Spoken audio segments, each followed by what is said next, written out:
ದೋಸ್ತ ಫೈನಲಿ ನಿನ್ನೆ ನೋಡಿದೆ ನಾನು. ಫೈನಲ್ ಡೆಸ್ಟಿನೇಷನ್ ಯಾವುದದು ಬ್ಲಡ್ ಲೈನ್ಸ್. ಮತ್ತು ಆಮೇಲೆ ಇನ್ನೊಂದು ನೋಡಿದೆ ನಾನು, ಇವತ್ತು ಆಗಲೇ ನೋಡಿದೆ. ಅದಕ್ಕಪ್ಪ ಅಂತಂದ್ರೆ ನಮ್ಮ ಊರಾಗ ಇದ್ರ ಶೋ ಹತ್ತೇ ಇಲ್ಲ. ಒಂದಿನ 2 ತಾಸು ಹತ್ತಿತ್ತು, ಯಾರು ಕೊಂಡಿರಲಿಲ್ಲ. ಶೋ ತೆಗೆದ್ರು ಮತ್ತು ಫೈನಲ್ ಡೆಸ್ಟಿನೇಷನ್ ಹಾಕಿದ್ರು. So mission impossible final reckoning, mission impossible the last part ಯಾವ ಟೈಪ್ ಐತಿ ಹೇಳ್ತೀನಿ ಬರ್ರಿ ನಿಮಗೆ. ಇವತ್ತು ಭಾಳ ಹತ್ತೈತಿ, ಇಲ್ಲಿ ಮನಸ್ಸಿಗೆ ಹತ್ತೈತಿ. ಸೊ ಫಸ್ಟ್ ಮಿಷನ್ ಇಂಪಾಸಿಬಲ್ದ ರಿವ್ಯೂ ಮಾಡಬೇಕಪ್ಪ ಅಂತಂದ್ರೆ, ಈ ಫಿಲ್ಮ್ ನೀವು ಭಾಳ ದೊಡ್ಡ ಎಕ್ಸ್ಪೆಕ್ಟೇಷನ್ ಇಟ್ಕೊಂಡು ಹೋಗಬೇಡ್ರಿ. One of the weakest film of Mission Impossible franchise. Final ಇದು ಲಾಸ್ಟ್ ಪಾರ್ಟ್ ಐತಿ. ಮಿಷನ್ ಇಂಪಾಸಿಬಲ್ ಫ್ರ್ಯಾಂಚೈಸಿದ ಲಾಸ್ಟ್ ಪಾರ್ಟ್ ಐತಿ. ಇಷ್ಟು ದೊಡ್ಡ ಗ್ರ್ಯಾಂಡಾಗಿ ಸೆಲೆಬ್ರೇಟ್ ಮಾಡ್ಬೇಕು ಇವ್ರು. ಆದ್ರೆ ಈ ಫಿಲ್ಮ್ ಒಳಗೆ ಏನೂ ಇಲ್ಲ. ಇಂಟರ್ವಲ್ ಮಟ್ಟ ನಿದ್ದೆನೇ ಬಂದಿತ್ತು ನನಗೆ. ಹೇಳ್ಬೇಕಾ, ಇಲ್ಲೇ ಕೂತಿದ್ದೆ ನಾನು ನೋಡ್ಕೊತ. ಇದಕ್ಕಪ್ಪ ನಮ್ಮ ಊರಾಗ ಶೋನೇ ಹತ್ತಿಲ್ಲ, ಜುಗಾಡ್ ಮಾಡಿ ನೋಡಿದೆ ನಾನು. ಸೊ ಇಂಟ್ರೋವಲ್ ತನಕ ನೋಡ್ತೀನಿ, ನಿದ್ದೆನ ಬರಾಕತ್ತೈತೆ ನನಗೆ. ಇಂಟ್ರೋವಲ್ ಆಗ ಒಂದು ಆ್ಯಕ್ಷನ್ ಸೀಕ್ವೆನ್ಸ್ ಬರುತ್ತೆ ನೀರಿಂದ, ಅದು ಭಾಳ ಚಲೋ ಇತ್ತು. ಸೊ ಅದು ಆದ್ಕಡೆ ಮತ್ತು ಕ್ಲೈಮ್ಯಾಕ್ಸಿಗೆ ಒಂದು ಪ್ಲೇನ್ ಸೀಕ್ವೆನ್ಸ್ ಇತ್ತು. One of the best. 15 ನಿಮಿಷದ ಸೀನ್ ಐತಿ. ಬೆಸ್ಟ್ ಅಂದ್ರೆ ಬೆಸ್ಟ್. ಇದಕ್ಕಪ್ಪ ಅಂತಂದ್ರೆ ರಿಯಲ್ ಸ್ಟಂಟ್ಸ್ ಅದಾವ ಅದ್ರಾಗ. ಟಾಮ್ ಕ್ರೂಸ್ ಸ್ಪೆಷಲಿ ಅವ್ನಿಗೆ ಎದಕ್ಕೆ ನೋಡೋಕೆ ಬರ್ತಾರಪ್ಪ ಅಂತಂದ್ರೆ, ಅವು ಒಟ್ಟು VFX ಯೂಸ್ ಮಾಡೋಂಗಿಲ್ಲ, ಏನು CGI ಏನೂ ಅವ್ನು ಸ್ಟಂಟ್ಸ್ ಮಾಡೋಕೆ ಏನೂ ಯೂಸ್ ಮಾಡೋಂಗಿಲ್ಲ. ರಿಯಲಾಗಿ ಸ್ಟಂಟ್ ಮಾಡ್ತಾನವ. ವರ್ಷಗಟ್ಟಲೆ ಆ ಒಂದೇ ಸ್ಟಂಟ್ ಪ್ರಾಕ್ಟೀಸ್ ಮಾಡ್ತಾನೆ, ತಿಂಗಳಗಟ್ಟಲೆ ಒಂದೇ ಸ್ಟಂಟ್ ಪ್ರಾಕ್ಟೀಸ್ ಮಾಡ್ತಾನವ. ಸೊ ಅದಕ್ಕೆ ನೋಡೋಕೆ ಬರ್ತಾರೋ ನಿಮ್ಮ ಮಂದಿ. ಆದ್ರೆ ಈ ಫಿಲ್ಮ್ ಏನು ಎದಕ್ಕೆ ಏನು ಗೊತ್ತಿಲ್ಲ, ಈ ಫಿಲ್ಮ್ ಒಂದು ಸ್ವಲ್ಪ ಭಾಳ ವೀಕ್ ಅನ್ನಿಸ್ಬಿಡುತ್ತೆ ನನಗೆ. ಸೊ ಉಳಿದಿದ್ದ 7 ಪಾರ್ಟ್ಸ್ ಏನಿದ್ದಲ್ಲ ಅದಕ್ಕೆ ಬೆಂಕಿ ಅಂದ್ರೆ ಬೆಂಕಿ.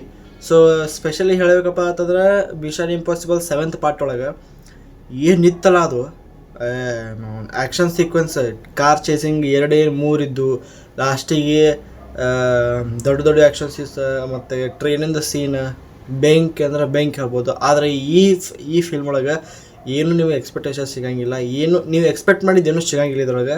ಫಸ್ಟ್ ಅಪ್ ಬರೀ ಬಿಲ್ಡಪ್ ಆಕೈತಿ.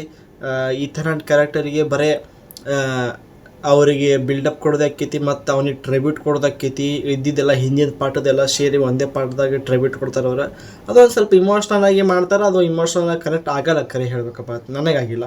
ಸೊ ಆದರೆ ಆ್ಯಕ್ಷನ್ ಸೀಕ್ವೆನ್ಸ್ ಭಾಳ ಕಡಿಮೆ ಅದಾವೆ. 2-3 ಅಷ್ಟೇ ಅದಾವೆ. ಹಿಂದಿಂದ ಯಾವ್ಯಾವ ಫಿಲ್ಮ್ಸ್ ಅದಲ್ಲ ಅವು ಪ್ರತಿ 15-25 ನಿಮಿಷ, ಅರ್ಧ ತಾಸಿಗೆ ಒಂದು ಆ್ಯಕ್ಷನ್ ಸೀನ್ಸ್ ಇತ್ತೇ ಇತ್ತು. ಆದರೆ ಈ ನಾಟ್ ಪಾಸಿಬಲ್. ನೋ. ಸೊ ಈ ಫಿಲ್ಮಿಗೆ ಕೊಡ್ತೀನಿ ನಾನು 2.5 ಔಟ್ ಆಫ್ 5 ಸ್ಟಾರ್ಸ್. ಸೊ ಈ ರೇಟಿಂಗ್ ಬರೋಬ್ಬರಿ ಐತೆ ನನಗೆ ಅನ್ಸ್ಕೊಂಬಿಟ್ಟಿದೆ. ಸೊ ನೆಕ್ಸ್ಟ್ ಫಿಲ್ಮ್ ಬಂದುಬಿಟ್ಟು final destination blood lines. Final destination 6th part theatre ಸಂಬಂಧಿತ. ಸೊ ನೋಡಿದೆ ನಾನು. ಒಂದು ಮಾತಾಗ ಹೇಳಬೇಕಪ್ಪ ಅಂತಂದ್ರೆ, ಬೆಂಕಿ ಅಂದ್ರೆ ಬೆಂಕಿ. ರೈಟರ್ ಎಲ್ಲಿದ್ರೆ ಹೈರ್ ಮಾಡ್ಕೋತಾರೆ ಯಾರು ಗೊತ್ತ ನೋಡೋಣ. ಏನು ಭಾರಿ ಥಿಂಕ್ ಮಾಡ್ತಾನವ ಮಂದಿಗೆ ಸಾಯ್ಸಕ್ಕೆ. ಅದು ದೊಡ್ಡದು ಅದೇನೋ ಟವರ್ ಇಲ್ಲ, ಟವರ್ ಮ್ಯಾಗಿಂದ ಬೀಳೋದು, ಆ ಪಾರ್ಟಿದ ಗ್ಲಾಸಿನ ಸೀನ್, ಬೆಂಕಿ ಅಂದ್ರೆ ಬೆಂಕಿ. ಮತ್ತು ಕ್ಲೈಮ್ಯಾಕ್ಸ್ ಆಗ ಒಂದು ಆ್ಯಕ್ಷನ್ ಸೀನ್ ಇತ್ತು, ಅದು ಬೆಂಕಿ ಇತ್ತು. ಮತ್ತು ಈ ಫಿಲ್ಮ್ ನೋಡೋಕೆ ನೀವು ಫಿಸಿಕಲಿ ಮತ್ತು ಮೆಂಟಲಿ 18+ ಆಗಿರ್ಬೇಕು. ಎದಕ್ಕಪ್ಪ ಅಂತಂದ್ರೆ ಭಾಳ ಬ್ರೂಟಲ್ ಐತಿ. ಯಾರು ಫೈನಲ್ ಡೆಸ್ಟಿನೇಷನ್ ನೋಡಿರ್ತೀವಿ ಅವ್ರಿಗಂತೂ ಗೊತ್ತೈತಿ ಫಿಲ್ಮ್ ಯಾವ ಟೈಪ್ ಹಾಕೈತತ್ತ. ಆದರೆ ಒಂದೇನು ನೆಗೆಟಿವ್ ಪಾಯಿಂಟಪ್ಪ ಅಂತಂದ್ರೆ, ಹಿಂದಿನ ಏನು ಸೀಸನ್ಸ್, ಹಿಂದಿನ ಏನು ಫಿಲ್ಮ್ಸ್ ಉಳೋದಲ್ಲ ಅದಕ್ಕಿಂತ ಒಂದು ಸ್ವಲ್ಪ ಲೋ ಅನ್ನಿಸ್ತೈತಿ. ಆದ್ರೆ ತಳಗೇ ಇಲ್ಲ. ಮಿಷನ್ ಇಂಪಾಸಿಬಲ್ ಟೈಪ್ ಫುಲ್ ಎತ್ತಿ ತಳಗೆ ಹೋಗೋದಿಲ್ಲ. ಬೆಂಕಿ ಹೇಳಬೇಕಪ್ಪ ಅಂತಂದ್ರೆ, ಒಂದೇ ಮಾತು ಹೇಳಬೇಕಪ್ಪ ಅಂತಂದ್ರೆ ಬೆಂಕಿ. ಹಿಂದಿನ ಫಿಲ್ಮ್ಗಳೊಳಗೆ ಏನೋ ರ್ಯಾಂಡಮ್ ಆಗಿ ಬರೀ ಮಂದಿಗೆ ಸಾಯಿಸ್ತಿದ್ರು. ಆದರೆ ಈ ಫಿಲ್ಮ್ ಒಳಗೆ ಭಾರಿ ತಲೆ ಓಡಿಸಿ ಮಂದಿಗೆ ಸಾಯಿಸಾರ. ಅದು ನೋಡೋಕೆ ಮಜಾ ಬರ್ತೈತಿ. ಮಂದಿ ಸಾಯೋದು ನೋಡೇ ಮಜಾ ಬರ್ತೈತಿ ನಮಗೆ. ಸೊ ಈ ಫಿಲ್ಮಿಗೆ ಕೊಡ್ತೀನಿ ನಾನು 4 ಔಟ್ ಆಫ್ 5 ಸ್ಟಾರ್ಸ್. ಸೊ ಈ ಲಾಯಕ್ ಐತಿ ಇದು ಫಿಲ್ಮ್. ಸೊ ಸಿಗೋಣ ಮುಂದೆ ನೋಡಿದ್ರೆ ಹೇಳ್ತಾನೆ. Piece out. ಸಬ್ಸ್ಕ್ರೈಬ್ ಮಾಡಿರಿ ಮತ್ತು ಇನ್ಸ್ಟಾಗ್ರಾಮ್ದಾಗ ಫಾಲೋ ಮಾಡಿರಿ.